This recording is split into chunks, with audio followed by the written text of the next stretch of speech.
Hello students, welcome to RS Group of Schools. I am Gaurav Sharma, your computer teacher. Today we are going to discuss about the topic binary representation of integer.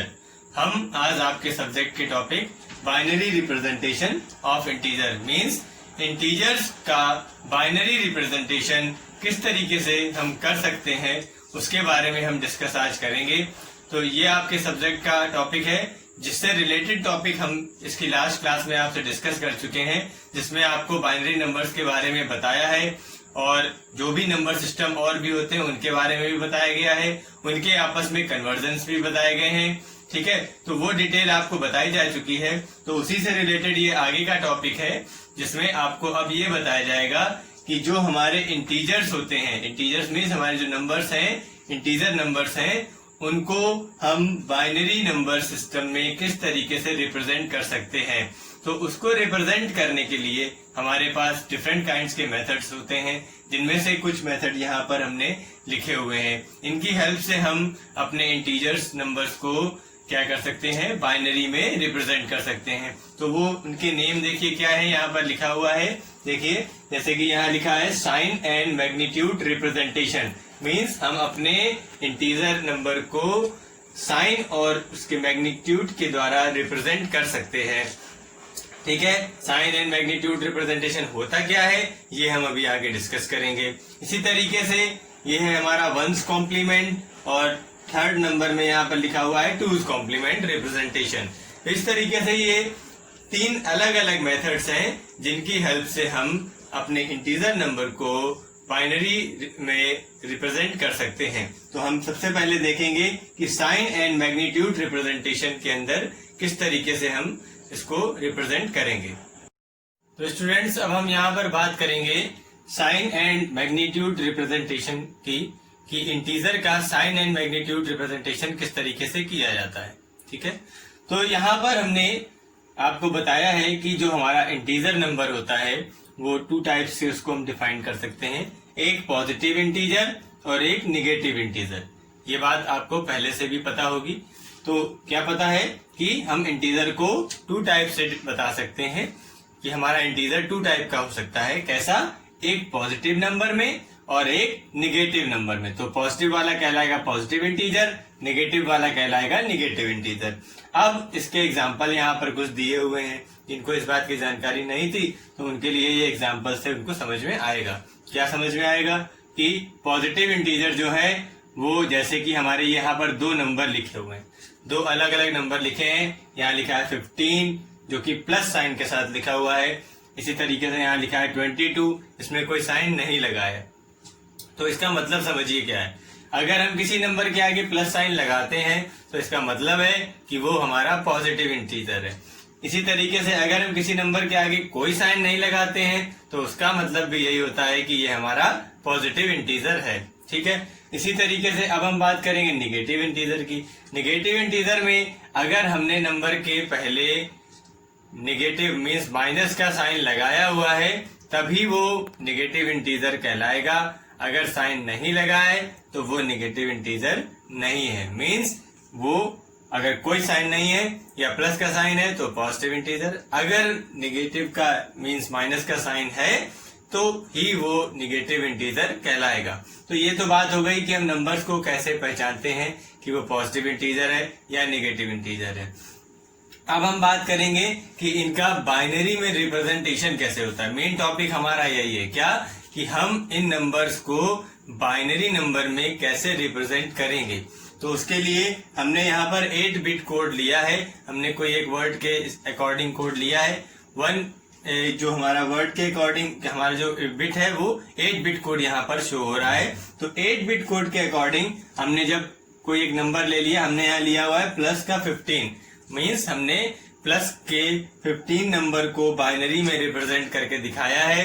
तो जब positive 15 को हम represent किया तो यहाँ पर देखिए, क्योंकि ये 8 बिट कोड को रिप्रेजेंट कर रहा है तो इसलिए यहाँ पर 8 बिट्स यहाँ पर आपको दिख रही हैं। अब 8 बिट्स में देखिए किस तरीके से ये 15 कैसे दिख रहा है। जो 15 है वो हमारा एक्चुअल यहाँ पर 1111 है। 15 जो हमारा है वो क्या है, 1111। तो 11 ये 15 कैसे है, ये आप लोग, ये हम लोग अभी इसके पिछली क्लासेस में अभी तक यही डिस्कस कर रहे हैं कि किस तरीके से ये 1 1 1 1 15 हो गया। एक बार फिर से डिस्कस कर ले रहे हैं शॉर्ट में 8 4 2 1 मेथड के अकॉर्डिंग। यहाँ पर हम सबके नीचे 1 1 लगाएंगे तो क्या हो जाएगा 8 + 4 + 2 + 1 करेंगे तो हमारा क्या आएगा 15। तो इस हिसाब से जो हमारा 15 का बाइनरी रिप्रेजेंटेशन हुआ वो तो 1 1 1 1 हो गया।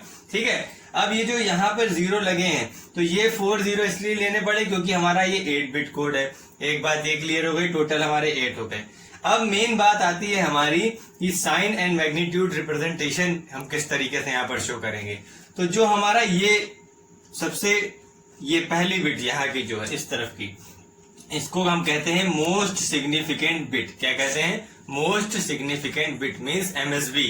ठीक है, तो एमएसबी में हमने यहाँ पर लिखा हुआ है 0। ठीक, और ये कहलाती है लीस्ट सिग्निफिकेंट बिट। तो ये क्या कहलाती है? LSB means least significant bit. तो हम जो एमएसबी है उससे ये चेक करेंगे कि हमारा जो नंबर है वो पॉजिटिव नंबर है या निगेटिव नंबर है, मींस पॉजिटिव इंटीजर है या निगेटिव। तो कैसे चेक करेंगे? अगर यहाँ पर एमएसबी में 0 लिखा हुआ है, क्या लिखा है? 0, तो इसका मीनिंग होता है कि हमारा जो नंबर है, इंटीजर नंबर है, वो क्या है?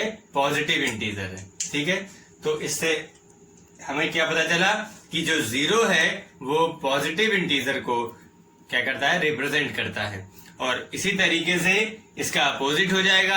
अगर हमें किसी नंबर का निगेटिव इंटीजर रिप्रेजेंट कराना है तो यहाँ पर हम 0 की जगह क्या लिख देंगे? 1। देखिए 0 की जगह हम क्या लिख देंगे? यहाँ पे 1। देखिए किस तरीके से लिखेंगे, यहाँ हमने 1 लिखा और यहाँ जो साइन हो जाएगा वो क्या हो जाएगा? माइनस का। इसका कहने का मतलब क्या हुआ कि अगर हमें -15 को रिप्रेजेंट करना है बाइनरी नंबर में तो हमारा जो यहाँ पर इसका मैग्नीट्यूड के लिए जो इसका बाइनरी रिप्रेजेंटेशन है वो तो 1 1 1 1 ही रहेगा। साइन के लिए जो रिप्रेजेंटेशन होगा वो हमारा क्या हो जाएगा? यहाँ पर 0 से चेंज होकर के 1 हो जाएगा। जो हमारा एमएसबी में जैसे ही हम देखेंगे कि यहाँ पर एमएसबी में 1 लिखा हुआ है तो हम ये समझ जाएंगे कि हमारी जो ये बिट है वो निगेटिव में है, मींस ये हमारा निगेटिव इंटीजर को शो कर रहा है। ठीक है, तो इस तरीके से ये हमारा पॉजिटिव और निगेटिव इंटीजर नंबर का रिप्रेजेंटेशन यहाँ पर हो गया। तो इसको हम बोलेंगे sign and magnitude representation. Sign and magnitude क्यों बोला गया अब आपको समझ में आ गया होगा कि यहाँ पर जो एमएसबी है वो हमारे साइन बिट को रिप्रेजेंट कर रही है और जो बाकी के बचे हुए 7 बिट्स हैं वो हमारे मैग्नीट्यूड को रिप्रेजेंट कर रही हैं, मींस जो हमारा नंबर है उसका बाइनरी रिप्रेजेंटेशन यहाँ पर शो कर रही हैं। तो ये हमारा फर्स्ट टॉपिक हो गया, साइन एंड मैग्नीट्यूड रिप्रेजेंटेशन। अब हम इसके नेक्स्ट टॉपिक पे देखेंगे कि वंस कॉम्प्लीमेंट क्या होता है। ये भी हमारा एक इम्पोर्टेंट टॉपिक है, कई बार इसके क्वेश्चन आपसे पूछे जाते हैं कि वंस कॉम्प्लीमेंट और टूज कॉम्प्लीमेंट क्या होता है। तो पहले हम देखेंगे कि वंस कॉम्प्लीमेंट रिप्रेजेंटेशन क्या है। स्टूडेंट्स, अब हम बात करेंगे one's complement representation of integer. ठीक है, तो अभी हमने बात करी साइन एंड मैग्नीट्यूड रिप्रेजेंटेशन की, उसमें आपने मेथड देखा। यहाँ पर अब वंस कॉम्प्लीमेंट की बात करेंगे। तो देखिए वंस कॉम्प्लीमेंट का मेथड किस तरीके से बाइनरी नंबर में रिप्रेजेंट करने के लिए इंटीजर को हम यूज करते हैं। तो देखिए यहाँ पर हमने कोई एक नंबर लिया है, जैसे कि +6 नंबर है, उसका हमने बाइनरी रिप्रेजेंटेशन यहाँ पर लिखा हुआ है। +6 को बाइनरी नंबर में रिप्रेजेंट कैसे करेंगे ये आप सभी जानते हैं। यहाँ हमने लिखा है 0 1 1 0। 8 4 2 1 के मेथड से अगर इसको हम सॉल्व करेंगे तो 8 4 2 1, तो 4 और 2 के नीचे 1 1 लिखा, मीन्स ये 6 का बाइनरी रिप्रेजेंटेशन है। इतनी बात तो समझ में आ गई।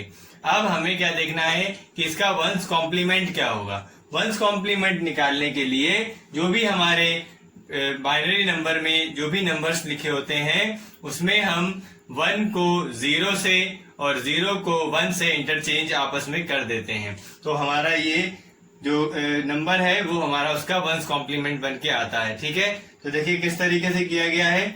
यहाँ पर आपको नंबर दिख रहा था 0 1 1 0। हमने क्या किया, इस 0 को 1 में कन्वर्ट करा, 1 को 0 में, 1 को 0 में और इस 0 को 1 में। मीन्स कहने का क्या, 0 को 1, 1 को 0 में कन्वर्ट कर दो तो वो वंस कॉम्प्लीमेंट बन जाता है। ठीक है, तो यहाँ पर देखिए +6 का वंस कॉम्प्लीमेंट ये लिखा है, वंस कॉम्प्लीमेंट ऑफ +6 1 0 0 1। अब यहाँ पर ये +6 और -6 क्यों लिखा हुआ है, तो तो जब वंस कॉम्प्लीमेंट मेथड को हम पढ़ते हैं तो उसमें पॉजिटिव और निगेटिव इंटीजर को हम उसके कॉम्प्लीमेंट से शो कर सकते हैं। यहाँ पर ये बताया जा रहा है कि अगर हमने पॉजिटिव 6 लिखा हुआ है, किसी का पॉजिटिव 6 का जो बाइनरी रिप्रेजेंटेशन है 0110 है, तो उसके निगेटिव नंबर को हम उसके वंस कॉम्प्लीमेंट से रिप्रेजेंट करके दिखा सकते हैं। तो अगर हम यहाँ पर ये नंबर लिखेंगे तो हम ये कह सकते हैं कि ये हमारे +6 का वंस कॉम्प्लीमेंट भी है। तो इस तरीके से हमारा ये मेथड वंस कॉम्प्लीमेंट यहाँ पर हुआ। अब हम देखेंगे कि अगर टूज कॉम्प्लीमेंट अगर करना है तो वो कैसे करा जाएगा। तो देखिए, टूज कॉम्प्लीमेंट करने के लिए आपको पहले वंस कॉम्प्लीमेंट को समझना बहुत जरूरी है। क्यों जरूरी है? क्योंकि हम अभी टूज कॉम्प्लीमेंट जब देखेंगे तो आपको समझ में आ जाएगा, ठीक है। तो इसलिए पहले इसको बहुत अच्छे से समझिए, फिर अब देखिए कि टूज कॉम्प्लीमेंट किस तरीके से सॉल्व किया जाता है। अब हम बात करेंगे two's complement representation of integer. किसी इंटीजर का टूज कॉम्प्लीमेंट कैसे सॉल्व करते हैं उसके बारे में हम बात करेंगे। तो देखिए किस तरीके से करते हैं। यहाँ पर हमने बाइनरी रिप्रेजेंटेशन लिखा हुआ है +6 का 0110, ठीक है। इसके बाद इसका वंस कॉम्प्लीमेंट निकाला तो क्या हुआ 1001, ठीक। ये अभी हम लोग डिस्कस कर चुके हैं, इसीलिए हमने आपसे पहले कहा था, अभी बोला था आपसे कि वंस कॉम्प्लीमेंट को अच्छे से समझ लीजिए, ठीक है। तो क्यों समझना था? क्योंकि टूज कॉम्प्लीमेंट में उसका यूज किया जा रहा है। देखिए यहाँ पर क्या है, +6 का हमने बाइनरी रिप्रेजेंटेशन 0110, इसका वंस कॉम्प्लीमेंट किया तो 1001 आया, ठीक है। अब हम इसका टूज कॉम्प्लीमेंट फाइंड करेंगे। तो टूज कॉम्प्लीमेंट फाइंड करने के लिए हमें जो इसका वंस कॉम्प्लीमेंट आया है उसमें 1 को ऐड करना पड़ता है। क्या करना पड़ता है? 1 को ऐड करना पड़ता है। देखिए अब ऐड कैसे करेंगे, ऐड करना आपको बताया गया है। 1 में 1 ऐड किया तो 10 आएगा, 10 मीन्स यहाँ पर 0 लिख देंगे, कैरी यहाँ लिख देंगे। तो अब ये 1 कैरी इस 0 में ऐड होगी तो यहाँ पर 1 आ जाएगा, ये 0 ऐसे ही नीचे आ जाएगा और ये 1 भी ऐसे ही नीचे आ जाएगा। मीन्स इसका आंसर क्या आया? 1010। तो कहने का क्या मतलब हुआ कि जो हमारा 0110 है, जो कि 6 का बाइनरी रिप्रेजेंटेशन है, इसका टूज कॉम्प्लीमेंट क्या आया? 1010। और कैसे आया? पहले हमने उसका वंस कॉम्प्लीमेंट निकाला, वंस कॉम्प्लीमेंट में 1 को ऐड कर दिया तो वो उसका टूज कॉम्प्लीमेंट बन गया। इस तरीके से हमने आज वंस कॉम्प्लीमेंट, टूज कॉम्प्लीमेंट, ये दोनों चीजें सीखी और साथ ही साथ में sign and magnitude representation of integer ये भी सीखा। तो इन सब से क्या होता है कि हम अपने इंटीजर नंबर को बाइनरी में रिप्रेजेंट कर सकते हैं, ठीक है। ये 3 मेथड हमने आज सीखे हैं। स्टूडेंट्स, हमने यहाँ पर कुछ प्रैक्टिस क्वेश्चंस आपको दिए हुए हैं जिनका कि आपको one's and two's complement find करना है। Find the one's and two's complement of these. तो यहाँ पर कुछ क्वेश्चंस लिखे हुए हैं जो कि मैं आपको इसके नंबर्स पढ़ के बता दे रहा हूँ, वैसे समझ में आ रहा होगा, फिर भी मैं पढ़ दे रहा हूँ कि देखिए 1100 101 1011 010 111 0110 और यहाँ पर है 1010110, ठीक है। तो ये क्वेश्चंस हमने यहाँ पर लिखे हुए हैं। इनका आपको पहले वंस कॉम्प्लीमेंट निकालना है और फिर जब वंस कॉम्प्लीमेंट आ जाएगा तो उसी से ही आप उसका टूज कॉम्प्लीमेंट निकाल के फाइंड करके इसका आंसर फाइंड करेंगे और फिर हमको रिप्लाई करेंगे कि आपने क्या इसका आंसर निकाला है। तो सारे मेथड्स को अच्छे से समझिए, ये इंपॉर्टेंट टॉपिक्स हैं। आगे फर्दर आपके टॉपिक्स में इनका यूज भी होगा और साथ ही साथ एग्जाम पर्पज से भी ये इंपॉर्टेंट टॉपिक्स हैं। तो इनको अच्छे से समझिएगा। तब तक के लिए keep studying and be happy always. Thank you.